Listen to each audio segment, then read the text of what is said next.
Top of the Monday morning, P.O. We're starting this week with a warning from Lucinda. PO positive or pet peeve? Hi, Jack. KNW6 TV crew's filming in PO yesterday with Connor Bryce. The McGills got such a great price on this house when the Sugarmans moved away. Just wanna watch the stars fall. But you don't wanna try to make up dreams. Just to be seen, I wanna lay here beside you.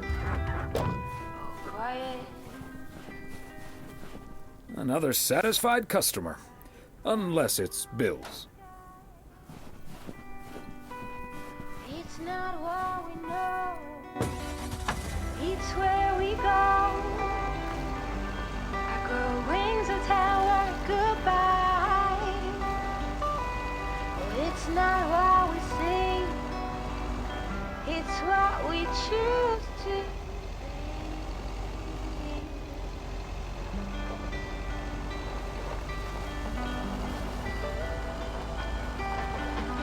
Sunflowers, high grass, and bare feet. Oh, to each second is a treat. I keep my balance next to you. It's true. Nowadays there's nothing else.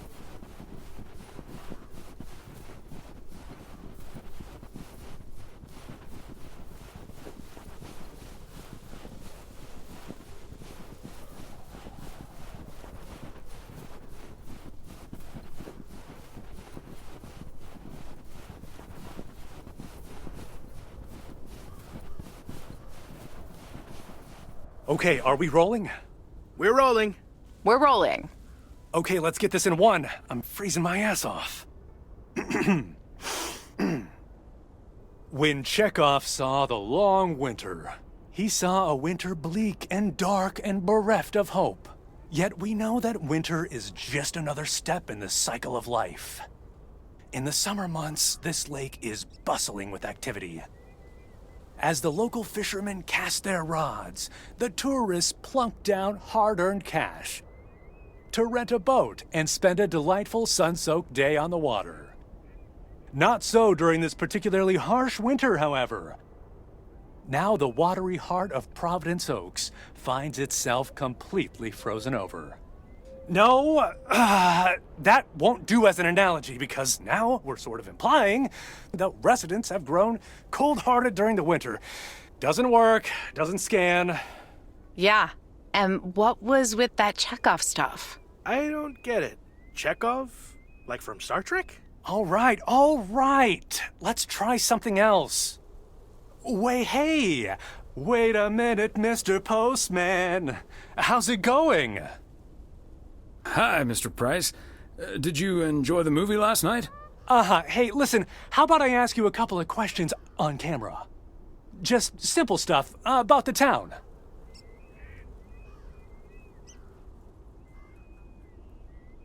Sure, I'd be happy to. Great. Just move over here. Are we both in the shot? Yeah, that's fine. This'll be great. The lake as a backdrop. Perfect. Let's go. All right. This is... His name is Thomas Weiss. I knew that. Thomas and I go way back. As the local mailman for truly countless years, Thomas Weiss knows Providence Oaks like he knows the back of his own hand. So, Mr. Weiss, how would you characterize this small, cold town and its warm inhabitants?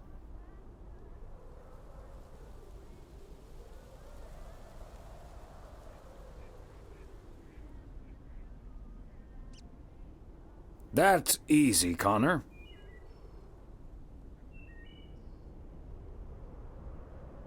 In the eons I've been the local mailman, I've learned one thing.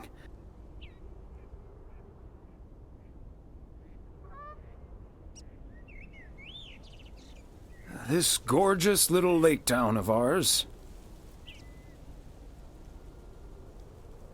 cannot be summed up in a single soundbite.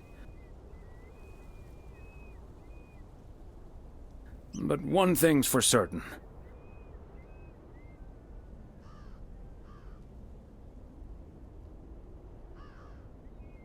When the low winter sun hits that shimmering water just right, you realize this is the most beautiful place imaginable. And wherever you are, or whatever you face, this is home. And cut.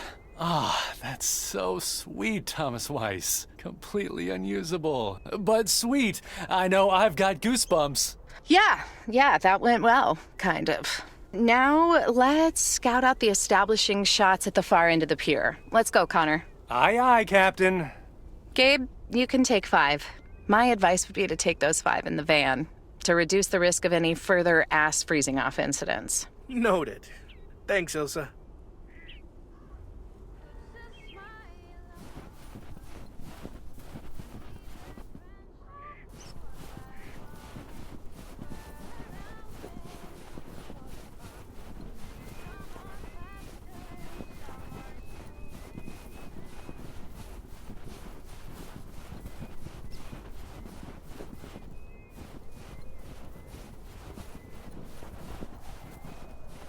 There we go.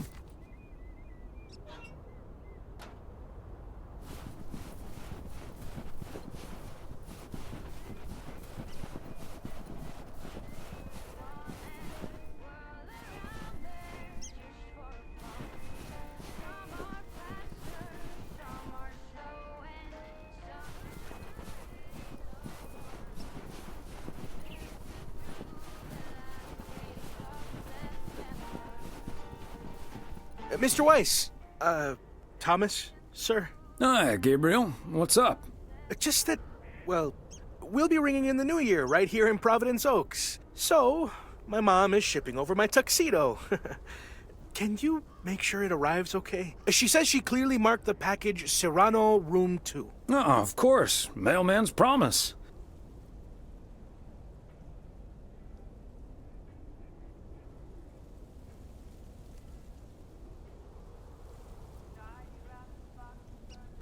Any particular reason you want to look your best for New Year's? Yeah, maybe. There is something else I wanted to ask you about. I guess I'm curious. How did you, woo your wife?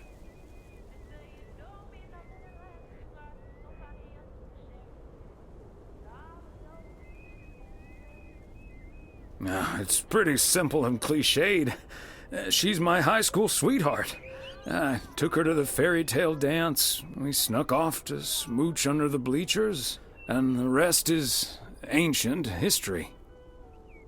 But I'm guessing that doesn't help you with what you really want to know. You want to know if you have a shot with Ilsa. Shh, keep it down!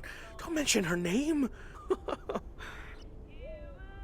But yeah, I'm terrible at that kind of stuff. It's just, you seem like a wise man. I'd really appreciate your advice. Well, okay then. My advice is to go for it. You like her a lot, and it's pretty obvious that the feeling's mutual. Wow. And is that your definitive judgment?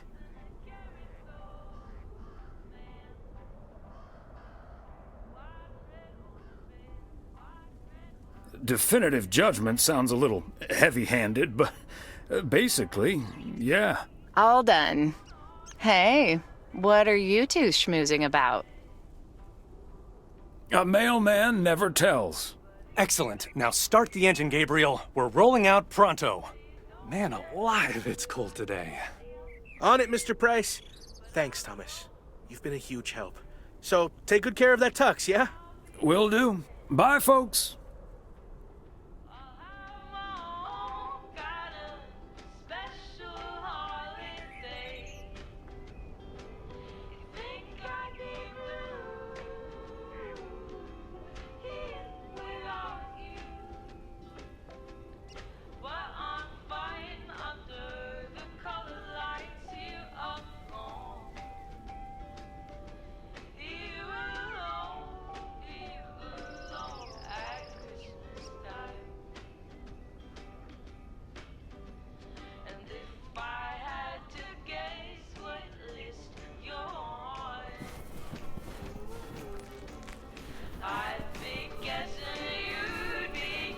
Bert's out of town for the holidays, but he did ask me to keep an eye on his place.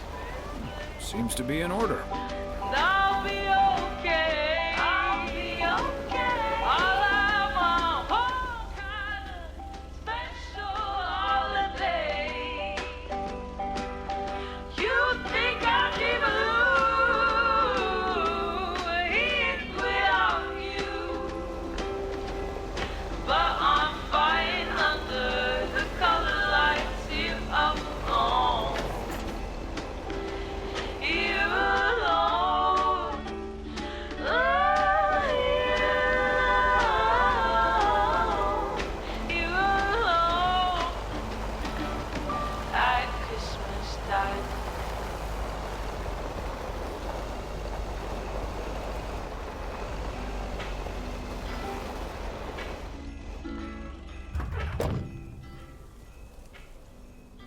Tie your wrapping boxes underneath the green branches. What are the chances it's December? The cold winds blowing through the mistletoe and stockings are floating above the fireplace. But here's the thing about Christmas. They say you don't mean nothing unless you got somebody else to share it with. Hi there, ladies. Hi, Thomas. Hello, Thomas. Got a delivery for the diner, Kay. Great. Not from the general store, I see.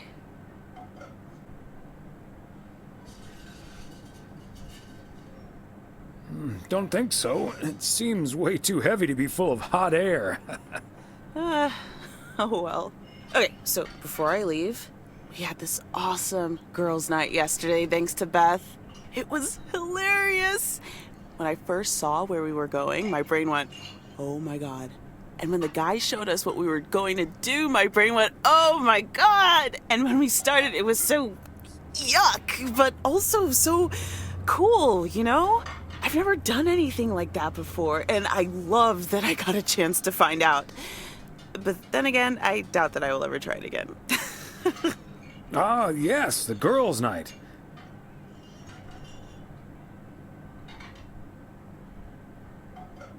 What did you end up doing? We made haggis.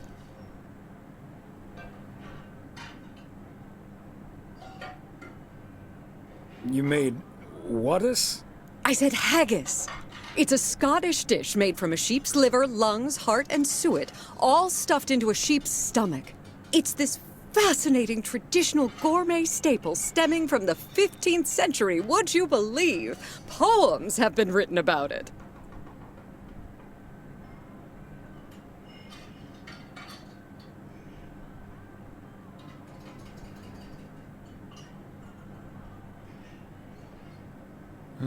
That sounds disgusting. I'm glad we mostly had processed foods at poker night. Well, I say, Thomas, don't be a Philistine. It was so gross. I'll have nightmares about zombie sheep for weeks. Bleh. Okay, hate to leave you two, but I really have to sort out this delivery ASAP. Or Maureen will go bananas. Talk soon. Thanks again for the great evening, Beth. Bye. Bye, Kay. Well, now, I really should get back to the grind as well. Those New Year's price reductions aren't going to fix themselves.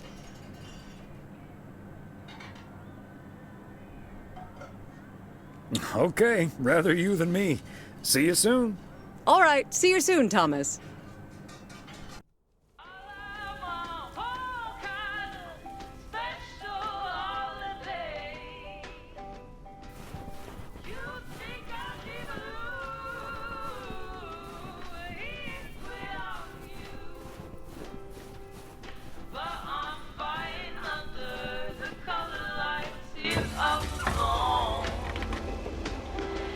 You alone.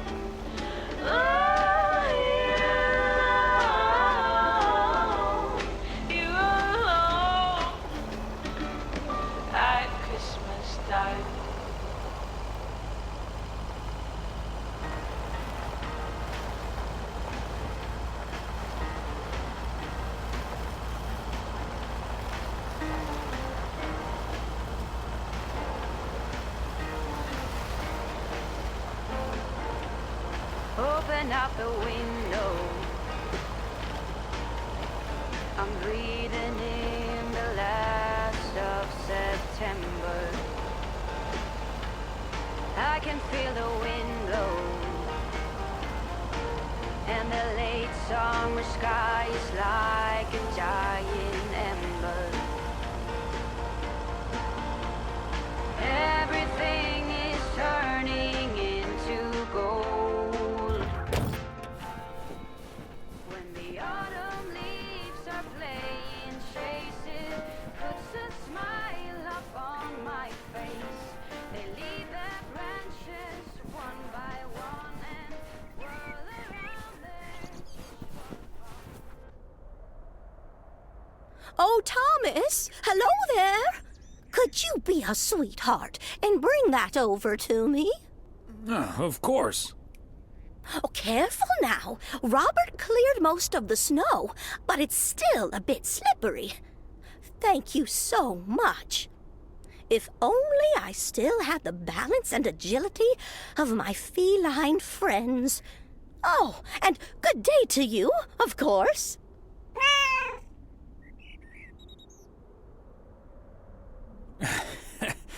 Good day to you too, Mildred. And Genevieve. Thomas, honestly, this isn't Genevieve. It's Mortimer. They look nothing alike. Isn't that right, Mortimer? Oh, pardon me, I can't quite keep track of all your cats. Well, I do have a lot of them, but not quite as many as there are streets in Providence Oaks, and you can keep those apart. So, what do you have for me today, Thomas? Just a letter. Let's see.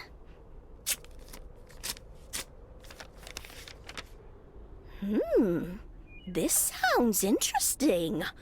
Apparently, I need to make a few copies of this letter, and if you send this letter along with $5 to the first 6 people on this list, your name will be added to the bottom. Soon enough, your name will rise to the top. Then many people will send you $5.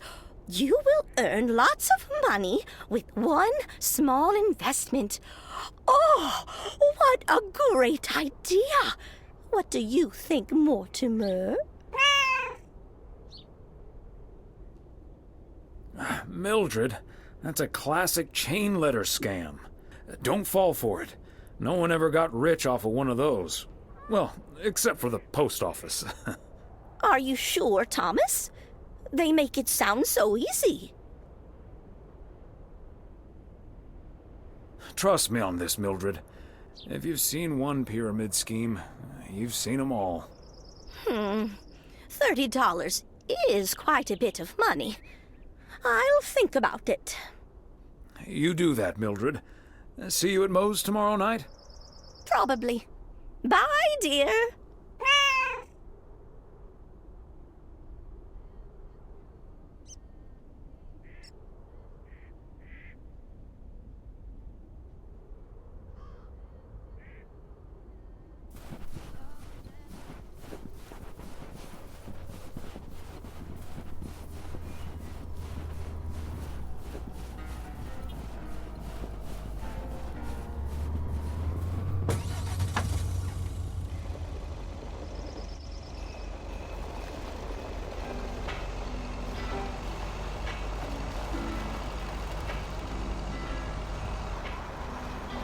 Tidy wrapped boxes underneath green branches. What are the chances it's December?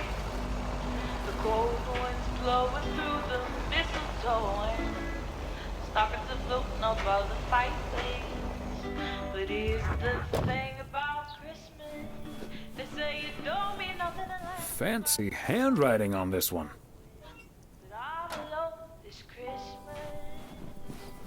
And I'll be okay. I'll have my own kind of special holiday. You think I'd be blue if without you? But I'm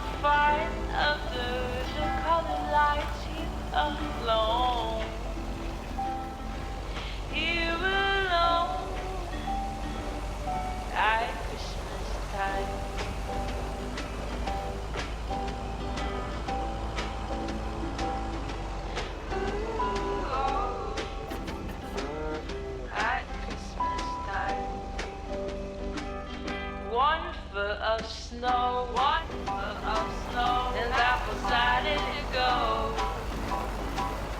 Complete with angels and a carrot goes man.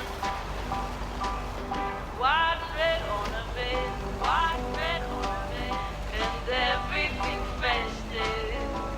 Carefully sewn onto my lifted sweater vest.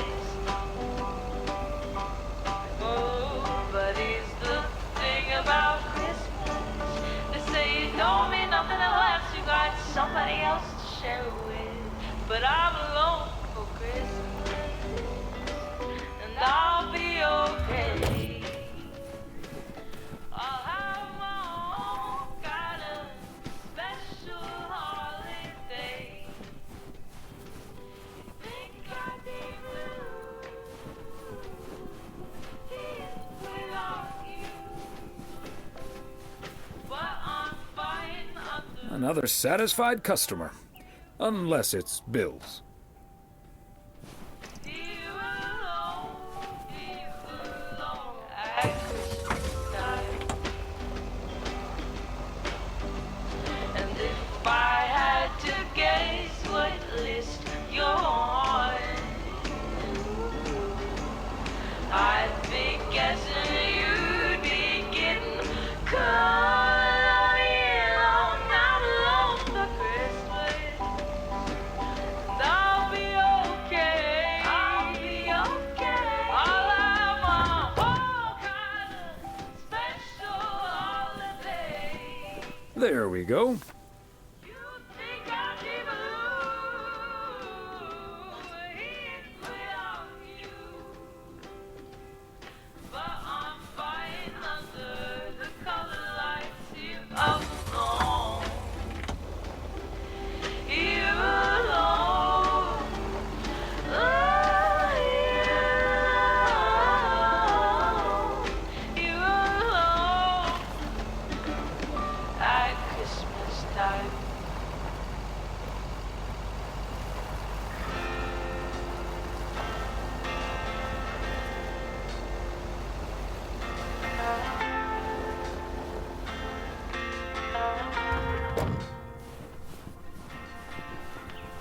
Waiting on the Greyhound to Chicago. I've got all my bags packed up, ready to leave. Everybody here's waiting for something. But I'll be on my way, I'll make it there by New Year's Eve. And that's the last one. Whew.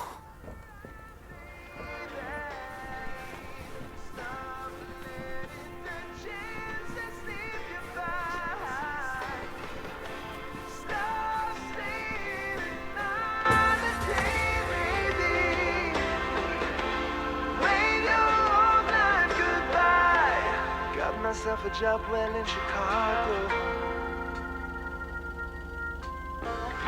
It's not too much to go on, but I'll make it fine.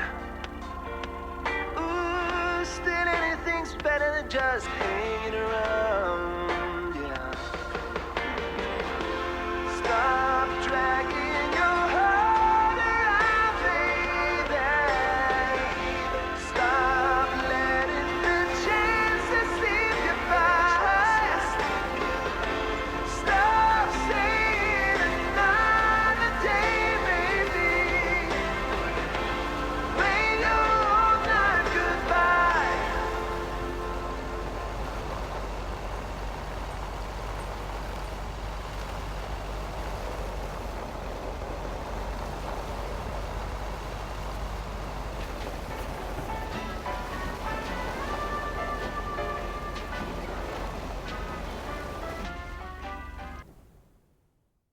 Hey, Thomas, have you seen Jack? Yep.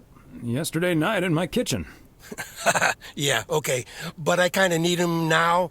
I'm a sitting duck right now. I'm toast if Morgan suddenly shows up.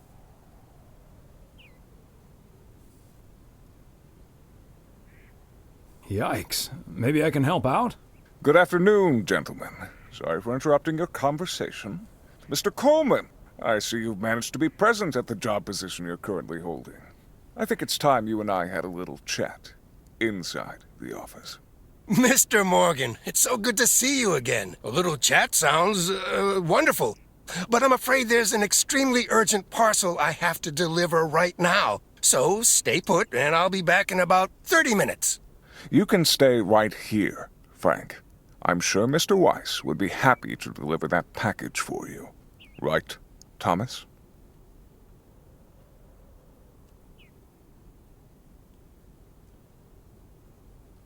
Sure, Mr. Morgan. I just finished my round, so it's not a bother.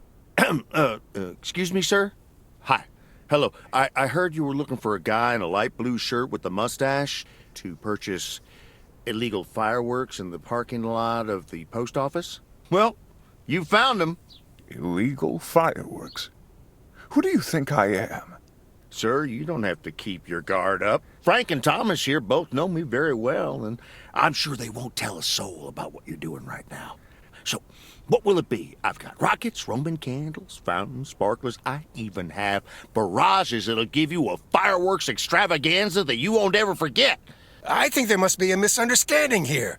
Please, don't put Mr. Morgan in this position. If people walk by and see this, they might snitch on him and get him into trouble. He could even lose his job over this.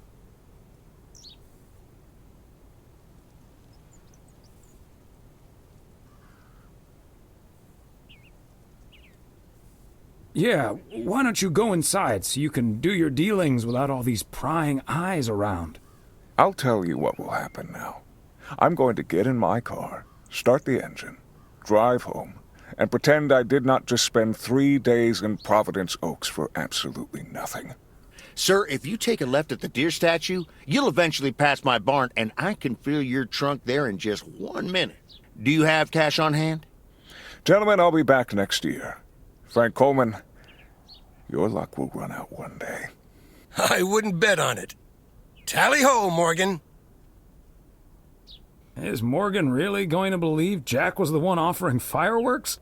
That mustache wasn't very convincing. Doesn't matter. We turned up the heat on him and he chickened out.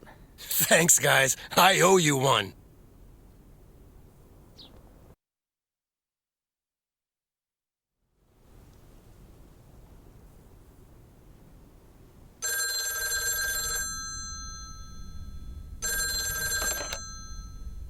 Hello? Evening, Thomas. It's Maureen. Oh, hi, Maureen. If you're looking for Emily, she's at the motel right now. I was actually looking for you, Thomas. I don't know what to do with this Nancy situation. I get so worked up just thinking about it. And that usually gets in the way of doing the right thing, you know? I need to talk to someone who's a bit more emotionally detached from the situation. How can I help you, Maureen? Simply put, I don't know if I should give in to that Nancy Carlisle and her overpriced snacks, or tell that woman to take a hike. But then we'll end up with a lackluster New Year's Eve party.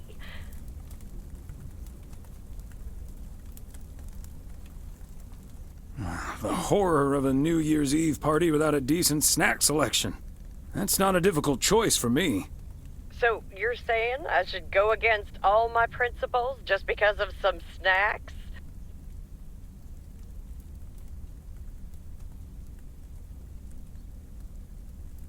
Yes, snacks all the way. They may be a bit pricey, but who cares when everyone's having a grand old time? I think you're on to something there, Thomas. I'm not yet totally sure what I'm gonna do, but at least my mind's at ease now. Thanks for lending me your ear and advice. You're a doll.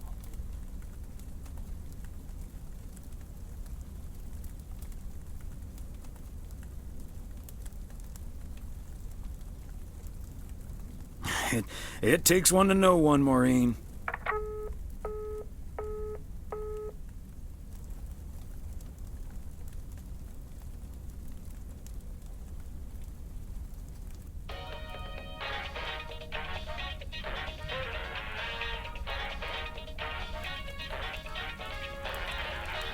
I hate to admit it, Klaus, but if it wasn't for you, I would have been a goner. Ha! You can't say that about the other guy. You betcha! You made a mess, man. Blood and guts everywhere. It's not the first time I made Schweinbraten without cooking. Haha!